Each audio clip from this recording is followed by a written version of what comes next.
The sport of javelin throw dates back to the Olympics in ancient Greece. The athlete sprints down a runway and just before reaching a line on the ground, hurls the javelin forward. For the throw to count, the athlete can't step over the line, and the javelin has to land point first in the ground. This modern javelin consists of a long hollow tube and a point. The tube portion is called the shaft. This company uses strong, lightweight aluminum, but javelin shafts can also be made of steel or carbon fiber. The tube is 1.2 inches in diameter.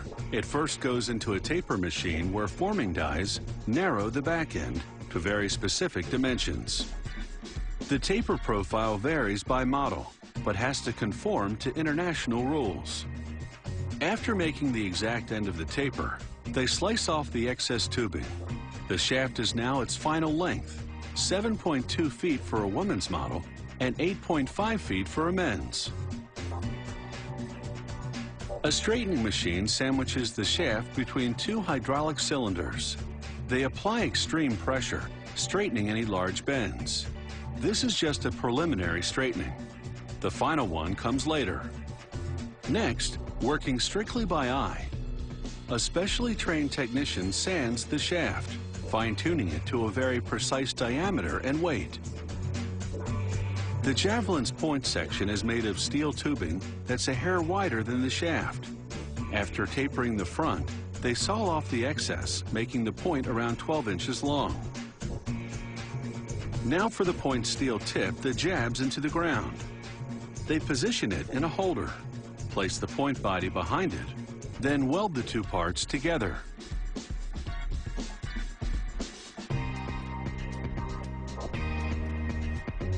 To make the point more aerodynamic, they sand down the weld line until it's flush with the surrounding steel. Using progressively finer grits of sandpaper, they polish away any imperfections until the point is perfectly smooth. Now for the final assembly. The shaft is sporting 2 coats of paint, and the point is nickel-plated to rust-proof the steel. They mark how far up the shaft the point will go and slip it on temporarily. As the javelin pivots precisely where international rules dictate, they add pieces of lead until the javelin balances. Then all the components go on a scale to ensure their combined weight abides by international rules. 1.3 pounds for a woman's javelin, 1.8 pounds for a men's. Next, they squirt a little glue inside the point and drop the chunk of lead inside. They drop in some knotted cord and ram it in with a metal rod. This packs in the lead so it won't rattle around.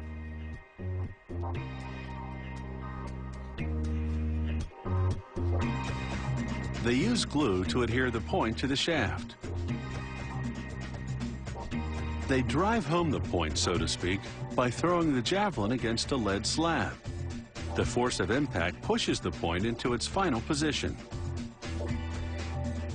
Now they recheck the javelin's overall weight. If it's underweight, they simply tape some sheet lead to the center of gravity, where the hand grip will hide it.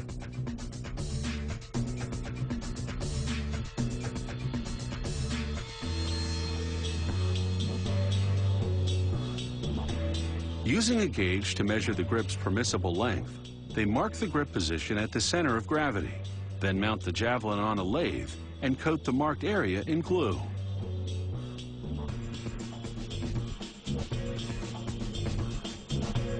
They wind cotton cord around the shaft over the glue. Before cutting the end, they verify the length of the grip with the gauge. They apply 2 decals, one bearing the company name, the other a safety warning. But no seal of approval just yet. The javelin still has to undergo a final straightening. This takes an expert eye and a small hand-operated press to straighten out any bends. It's all a question of aerodynamics. The straighter the javelin, the more likely it is to go the distance.